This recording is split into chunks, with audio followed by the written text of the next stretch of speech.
వాణ్ణి లేపేయడానికి వేల మంది జనం వచ్చారని చెప్పారు. కానీ ఇక్కడ చూస్తే వాణ్ణి ఊరేగించడానికి ఒక జన సముద్రమే ఉంది సార్.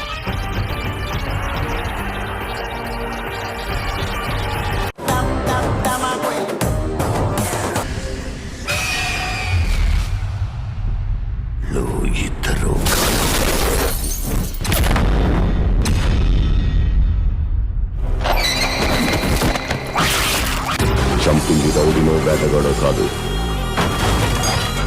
వేరే ఎవడో ఒకడు.